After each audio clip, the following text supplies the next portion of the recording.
Bonjour les amis, ça y est, nous y sommes, 30e vidéo de ce défi, dans 30 jours je suis. Je m'appelle Axel Rocher, je suis coach, formateur et conférencier sur la thématique du leadership, un leadership authentique, inspirant, impactant et nous allons en reparler aujourd'hui. Et oui, ça y est, 30e vidéo, ce défi est terminé. En fait, c'est ce que vous croyez, je pense que vous ne me connaissez pas. Quand je vous dis 30 vidéos, c'est les 30 vidéos d'Axel. Je pense qu'on n'en a pas terminé avec ces petites capsules, voilà, pour pouvoir nous aider toutes et tous à continuer à grandir. On a fait quand même un sacré bout de chemin tous ensemble, puisque au début, quand j'ai commencé ce défi, mon objectif à moi, en tous les cas, c'était de me sentir beaucoup plus à l'aise à parler à travers, derrière une caméra où je sais qu'il y a du monde qui m'écoute, mais moi je ne vous vois pas et ça sera en différé. C'est là toute la puissance et la magie du digital, donc j'en suis très heureux. J'ai quant à moi le réel sentiment d'avoir progressé. Vos commentaires ci-dessous m'intéressent, puisque c'est beaucoup à travers le feedback, qu'il soit positif ou, j'aime pas le terme négatif, mais plutôt piste de progression, qui nous permettent de grandir de jour en jour. Et oui, nous sommes tous pareils, nous avons besoin de grandir. Donc les amis, je disais qu'on a fait un bon bout de chemin. Déjà, quel est l'intérêt de ce défi? On était parti d'un défi dans 30 jours je serai, on est venu dans un défi dans 30 jours je suis. Je vous ai expliqué la méthode PAPE, n'est-ce pas, pour pouvoir se fixer un objectif. Le PAPE qui veut dire un objectif qui est positif, un objectif qui nous permet de passer à l'action, qui est écrit au présent, comme ça on vient bluffer un petit peu notre inconscient pour lui faire croire que c'est déjà fait, et puis le E pour émotion, pour éviter de rester uniquement dans le mental. Donc voilà, on a parlé des objectifs, on a beaucoup parlé du pourquoi, et je vais en revenir tout à l'heure.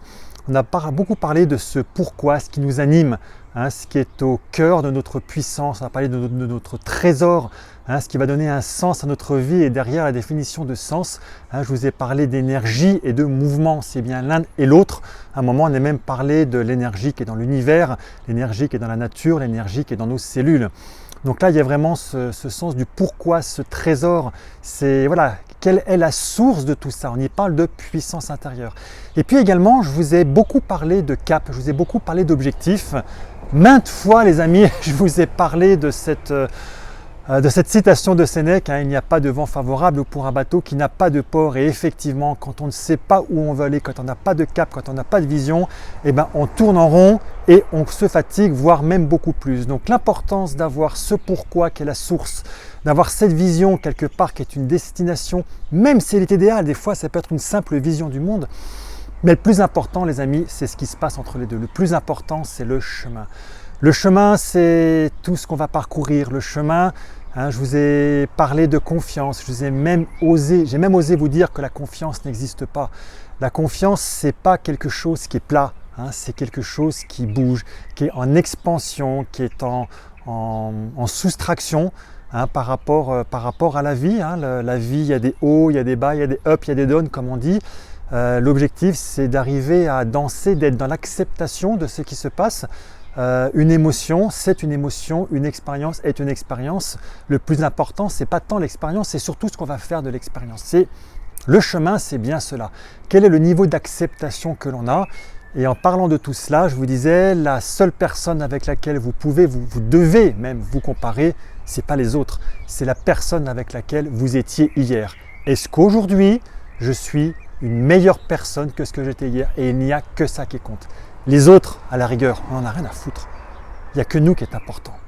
Et quand on progresse avec la méthode Kaizen, moi je l'appelle la méthode des 4P, le plus petit pas possible, pour bluffer notre cerveau, qui, le changement pour lui est source de stress, parce que quand il y a un changement qui est trop brutal, notre cerveau il va nous dire hop, bla, on va arrêter, là il se passe quelque chose, donc on va tout bloquer. Notre cerveau, il n'a rien à foutre de notre bonheur, la seule chose qui compte, c'est notre survie. Donc lui, il n'y a que ça qui l'intéresse. Donc dès qu'il y a des choses qui changent trop rapidement, il se met en alerte.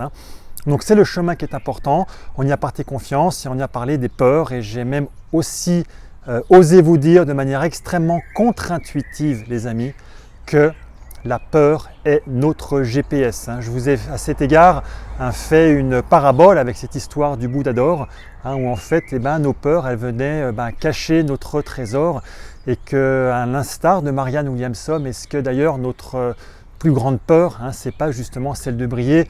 Je le crois de plus en plus. Je crois de plus en plus que la plus grande peur de l'être humain, c'est celle de briller, de se laisser exploser sa puissance intérieure.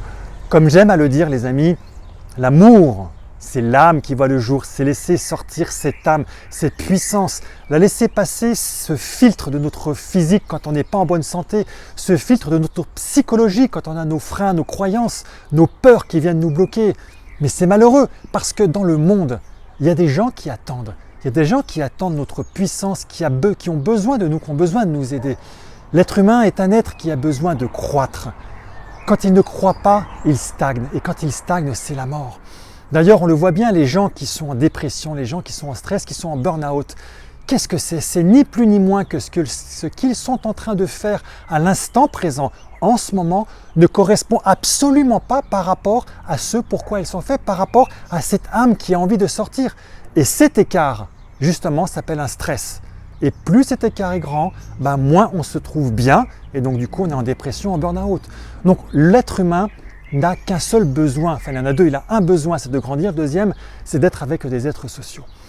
Alors les amis, vous savez, je vous ai dit que ma passion, c'est l'humain, ma passion, c'est développer un business certes de croyance, un business de croissance et un business de contribution.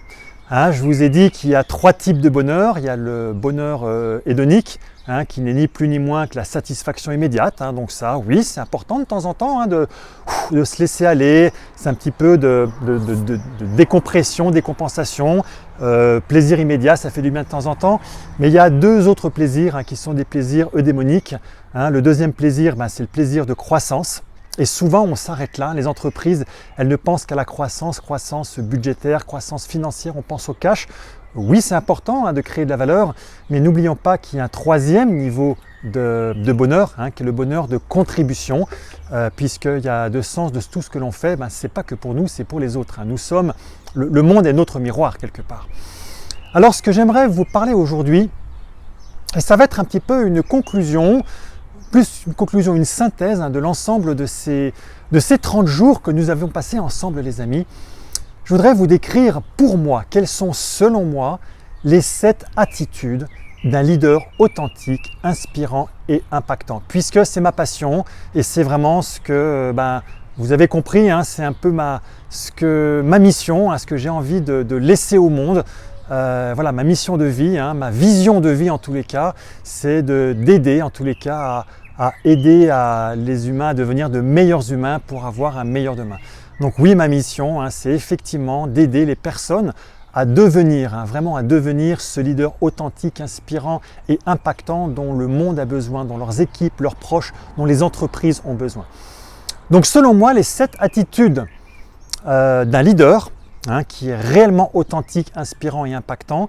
La première attitude, c'est l'acceptation. L'acceptation fait tout. C'est un leader qui va déjà ne pas se focaliser dans le passé. C'est un leader qui va accepter ce qui se passe. C'est un leader qui va accepter ses émotions, qui va accepter l'expérience. Ce qui se passe. Ce qui est important, c'est ce qu'on en fait. Donc il accepte. Il est vraiment dans ce up and down et il danse un petit peu avec ce qui se passe.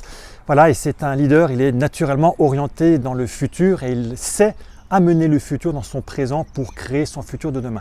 Donc première attitude, c'est l'acceptation. Deuxième attitude, c'est justement cette puissance intérieure. Le leader authentique, il a déjà fait un travail sur soi. Alors des fois il arrive à le faire seul, mais très souvent il y a besoin d'être accompagné parce que tout seul on est un petit peu comme le vélo, on est laid dans le guidon, donc c'est très compliqué. Donc ce leader authentique, cette puissance intérieure, aller rechercher son trésor, quelles sont ses valeurs, quelles sont ses croyances, ressources sur lesquelles il a besoin de s'appuyer. En gros, c'est comment il arrive à trouver cette âme et comment il arrive à la faire sortir pour que cette âme arrive à voir le jour. Donc deuxième point, c'est vraiment cette puissance intérieure, c'est arriver à trouver ce pourquoi.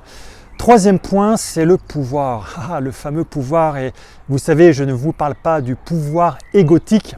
Si vous reprenez la métaphore du Bouddha, je ne vous parle pas du du pouvoir de notre masque, du pouvoir de notre ego, du pouvoir de nos peurs. Je ne vous parle pas de ce pouvoir du soi apparent, je vous parle vraiment du pouvoir du soi profond, du pouvoir de cette âme. Et ce pouvoir, c'est vraiment une notion de responsabilité, les amis. C'est le choix, la décision de dire, écoutez, non, je ne vais pas rester dans mon pilote automatique, je ne vais pas me laisser guider par mes peurs, je choisis de prendre une autre direction, qui est une direction qui me correspond, qui est une direction qui est en phase par rapport à la vision du monde que j'ai et que je vais traduire dans le contexte, dans l'environnement dans lequel je me suis.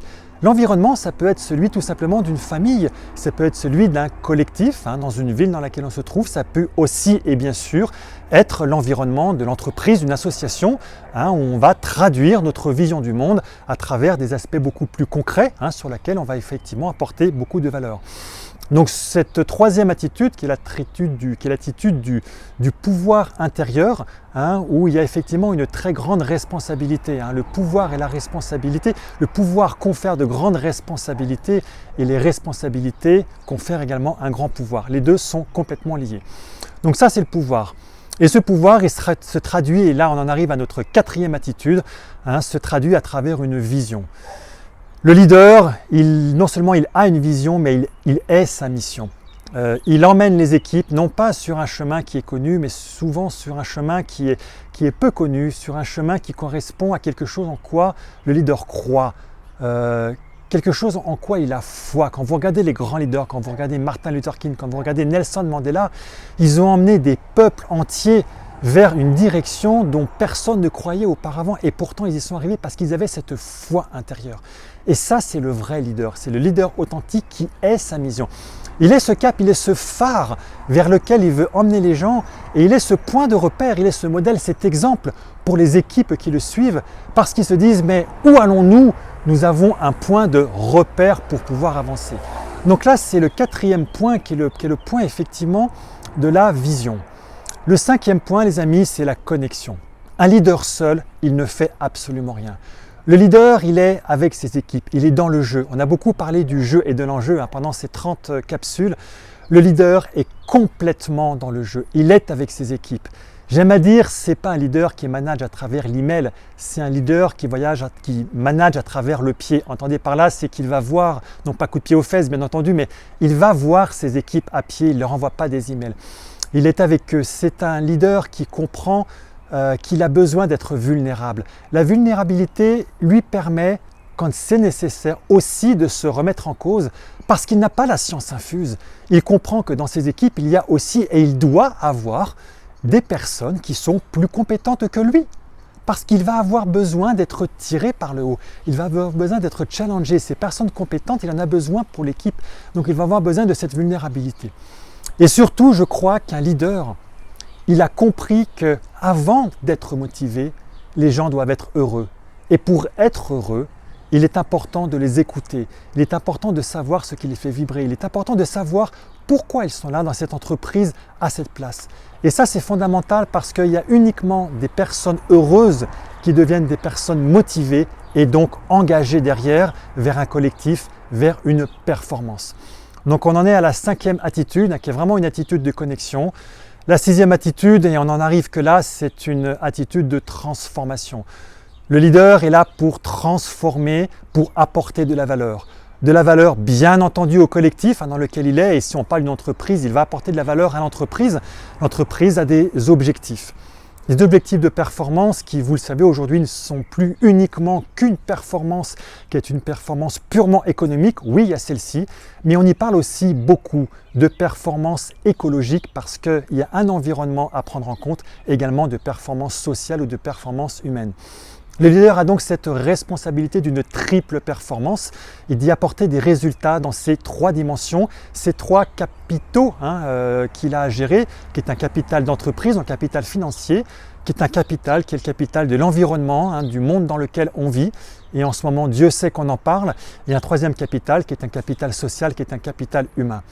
Donc il apporte effectivement cette transformation pour pouvoir, une entreprise elle est là pour pouvoir transformer, pour avoir une espèce de matière première qui rentre et une matière transformée qui va sortir. Donc il est là pour pour contribuer justement à cette transformation. Donc là, c'est la première transformation au niveau de l'entreprise. Et je pense aussi que le leader, il est là aussi pour transformer les êtres humains. Parce que le leader, il ne va pas considérer que les personnes qui sont avec lui seront toujours des suiveurs. Les personnes qui sont avec lui sont aussi des leaders. Il en fait des leaders. Ça veut dire qu'il est devant parce qu'il a besoin de donner un repère. Il est devant parce que des fois, il est nécessaire de recadrer parce que lui connaît le chemin. Mais la plupart du temps, il va être à côté de ses équipes. Il va être dans le jeu, il va être à pied avec ses équipes, les amis. Et donc du coup, il va les aider, il va les accompagner, il va les faire grandir, il va les responsabiliser. Bien sûr, il va être dans l'exigence, on n'est pas dans un monde de bisounours, mais il va être là pour les aider. J'aime même à dire de temps en temps que le leader, il est même derrière. C'est même lui qui va peut-être, dans certains cas, conduire, alors je mets vraiment entre guillemets le troupeau pour faire le parallèle et la métaphore avec le troupeau de moutons. Alors c'est vraiment une métaphore, comprenez-moi, mais je veux dire qu'il va guider le groupe par derrière. Ça veut dire que c'est lui qui va pousser par derrière, et sachant que des fois il peut y avoir un autre leader qui va se mettre en avant. Vous avez bien compris, bien entendu, le leader ne considère pas que ses équipes sont des moutons. Loin de moi cette pensée-là, mais c'était vraiment pour pouvoir illustrer mon propos. Donc le leader, il apporte aussi une transformation humaine, et très souvent, un vrai leader authentique, inspirant et impactant, et bien effectivement, il va aussi créer de la valeur à ce niveau-là, et les personnes vont se sentir grandies. Et enfin, il y a une septième attitude qu'on a tendance à beaucoup oublier. C'est qu'un leader, il n'est pas éternel.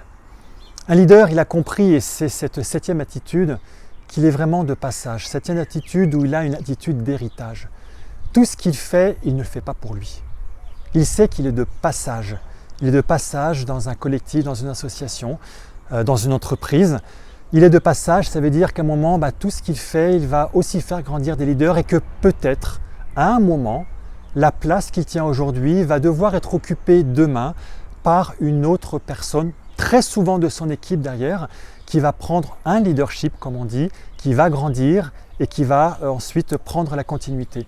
Et peut-être que ce leader va être amené à prendre des responsabilités dans autre chose et puis aller répondre à sa mission de vie, à sa vision, cette vision du monde qu'il a dans un autre environnement, même entreprise, notre entreprise, un autre poste. Mais cette mission d'héritage est très importante parce que le leader, justement, il n'est pas égotique, il est là pour pouvoir apporter justement les choses. Donc les amis, voilà, c'est selon moi quelles sont les 7 attitudes essentielles, fondamentales d'un leadership authentique, inspirant et impactant. Je vous les redonne. La première attitude, c'est vraiment celle de l'acceptation. La deuxième attitude, c'est celle de la puissance intérieure, ce pourquoi, c'est qu'est-ce qui donne sens, cette énergie, ce mouvement, cette source du mouvement qui le met en énergie, qui le met en mouvement en fait, le leader. Deuxième attitude. Troisième attitude, c'est vraiment cette notion de pouvoir, non pas le pouvoir égotique, mais le pouvoir du soi profond, cette notion de responsabilité dont on a parlé avec. Quatrième attitude, c'est vraiment la vision. Le leader, il est un visionnaire, c'est lui qui donne le cap. Il est capable d'emmener des équipes sur des chemins de traverse, comme j'aime à dire. Donc là, la quatrième attitude. Cinquième attitude, c'est une vraie attitude de connexion avec ses équipes. Le leader, il est réellement dans le jeu. Il est en vulnérabilité. Il se laisse challenger. Il sait aussi gérer les conflits. Et il sait même comprendre le pourquoi il y a eu des conflits derrière pour les tourner en opportunités. Je ne vous en ai pas parlé tout à l'heure, mais c'est aussi important. Sixième attitude, c'est l'attitude de transformation. C'est apporter de la valeur tant pour le collectif que pour les personnes qui sont avec lui. Et enfin, septième attitude, c'est vraiment une attitude d'héritage, les amis. Voilà ce que je voulais partager avec vous, les amis. Vous ne me connaissez pas, mais je vous le dis, 30 capsules, c'est les 30 capsules d'Axel Rocher. Donc je peux vous dire qu'on ne va pas s'en arrêter là. Et je pense qu'on va continuer. Les amis, je vous dis à très bientôt et je pense que je vais vous dire à demain. Ciao!